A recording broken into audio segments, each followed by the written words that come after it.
اعوذ باللہ من الشیطان الرجیم بسم اللہ الرحمن الرحیم السلام علیکم رحمۃ اللہ وبرکاتہ۔ جیسے کہ کل بھی ہم نے سورہ نساء کی ایک آیت کا ترجمہ تفسیر اور خلاصہ بیان کیا تھا، جس میں ارشاد ربانی ہو رہا تھا کہ پھر اگر وہ عورتیں کہاں مانیں، تمہاری اطاعت کریں، تمہاری بات کو مانیں، تو مت تلاش کرو ان پر راہ زیادتی کرنے کی، بے شک اللہ سب سے اوپر ہے اور بڑا ہے۔ آگے ارشاد ربانی ہے وَإِن خِفْتُمْ شِقَاقَ بَيْنِهِمَا فَابْعَثُوا حَكَمًا مِّنْ أَهْلِهِ وَحَكَمًا مِّنْ أَهْلِهَا، اور اگر تم خوف کرو دونوں کے درمیان آپس کی ضد بازی کا تو بھیجو ایک منصف مرد کے خاندان سے اور ایک منصف عورت کے خاندان سے۔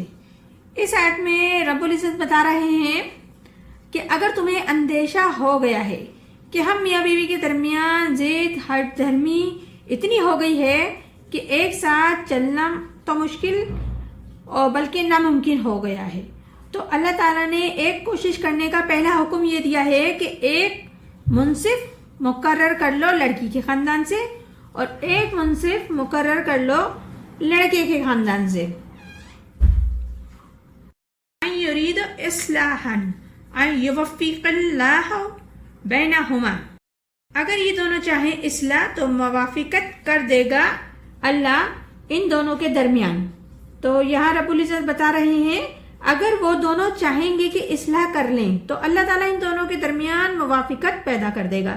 کیوں کہ شوہر اور بیوی تلخی کے بعد اگر چاہتے ہیں کہ معاملہ بہتر ہو جائے، سکون و اطمینان کی فضا یا ماحول گھر میں پیدا ہو جائے، قائم ہو جائے، بدگمانی جو ہمارے درمیان پیدا ہوئی تھی وہ دور ہو جائے، تو ہوتا یہ ہے کہ بعض اوقات نفسانی گرہ بند جاتی ہے، لیکن وہ چاہتے ہیں کہ معاملہ درست ہو جائے۔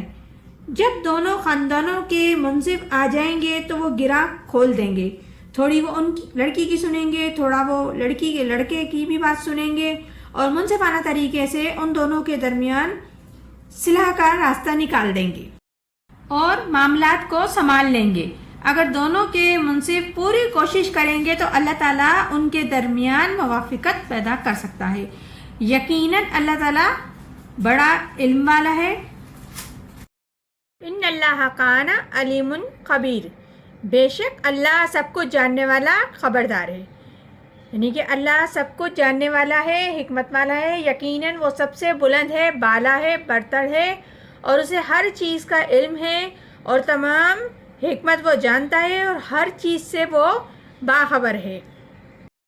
آگے ارشاد ربانی ہے وَاعْبُدُوا اللَّهَ وَلَا تُشْرِكُوا بِهِ شَيْئًا، اور بندگی کرو اللہ کی اور شریک نہ کرو اس کے ساتھ کسی کو۔ ان آیت میں بتایا جا رہا ہے کہ شریعت میں وہ کون سی باتیں ہیں جو بہت اہم ہیں اور انہیں سامنے رکھیں معاشرتی سطح پر۔ تو سب سے پہلے کیا بیان ہو رہا ہے کہ پہلا حق اللہ کا، اور اللہ کی بندگی و پرستش کرو اور اس کے ساتھ کسی کو شریک مت ٹھہراؤ۔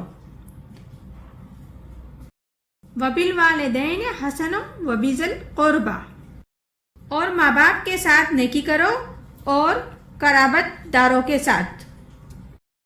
دوسرے نمبر پہ قرآن پاک بتا رہے ہیں اس آیت کے ذریعے کہ 4 مقامات ایسے ہیں قرآن پاک میں کہ اللہ تعالیٰ کے حق کے بعد فوراً والدین کے حق کی بات کی گئی ہے کہ والدین کے ساتھ حسن سلوک اختیار کرو۔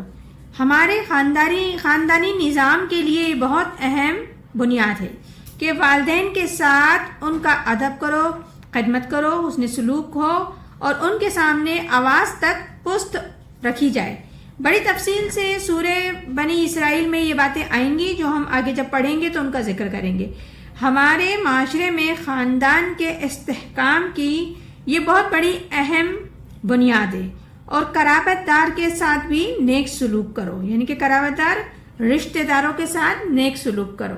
الیتامی والمسکین والجار ذی القربى، یتیموں اور فقیروں اور ہمسائے، پاس والے ہمسائے، یعنی کہ یہاں یہ بتایا جا رہا ہے یتیموں کے ساتھ اور مسکینوں کے ساتھ بھی نیک سلوک کرو، اور وہ ہمسائے جو قرابت دار ہوں، یعنی کہ وہ پڑوسی بھی ہوں. یعنی کہ پہلے ایسے محلے ہوا کرتے تھے کہ جو پڑوسی ہوتے تھے محلے میں وہ پڑوسی بھی ہوتے تھے اور رشتہ دار بھی ہوتے تھے، تو ان کے ساتھ نیک سلوک کرو. الجاری جنوبی والصاحبی بالجنبی وابن السبیل، اور ہمسائے دور والے اور پاس بیٹھنے والے اور مسافروں کے ساتھ حسن سلوک اختیار کرو.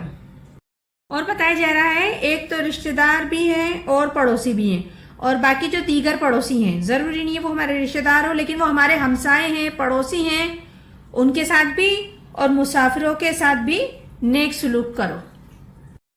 وما ملکت ایمانکم، اور وہ جن کے مالک بنے تمہارے دانے ہاتھ.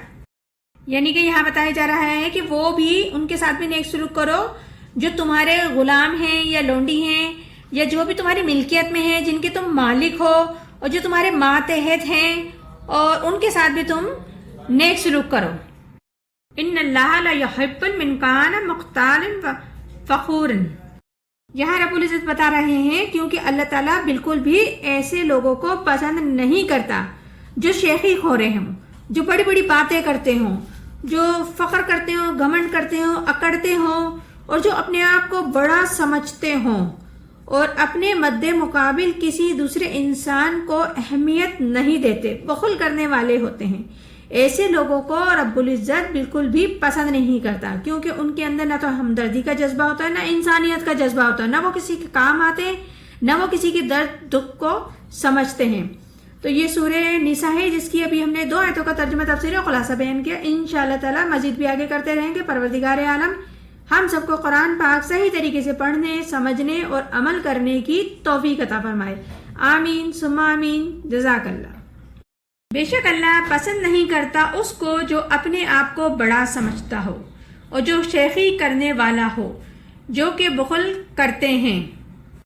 یہاں رب العزت بتا رہے ہیں کیونکہ اللہ تعالیٰ بالکل بھی ایسے لوگوں کو پسند نہیں کرتا جو شیخی خورے ہوں، جو بڑی بڑی باتیں کرتے ہوں، جو فخر کرتے ہوں، گھمنڈ کرتے ہوں، اکڑتے ہوں، اور جو اپنے آپ کو بڑا سمجھتے ہوں اور اپنے مد مقابل کسی دوسرے انسان کو اہمیت نہیں دیتے، بخل کرنے والے ہوتے ہیں.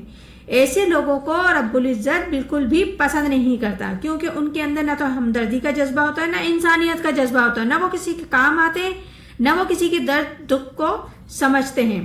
تو یہ سورہ نساء ہے جس کی ابھی ہم نے 2 آیتوں کا ترجمہ تفسیر اور خلاصہ بیان کیا. انشاءاللہ تعالی مزید بھی آگے کرتے رہیں گے. پروردگار عالم ہم سب کو قرآن پاک صحیح طریقے سے پڑھنے، سمجھنے اور عمل کرنے کی توفیق عطا فرمائے. آمین ثم آمین. جزاک اللہ.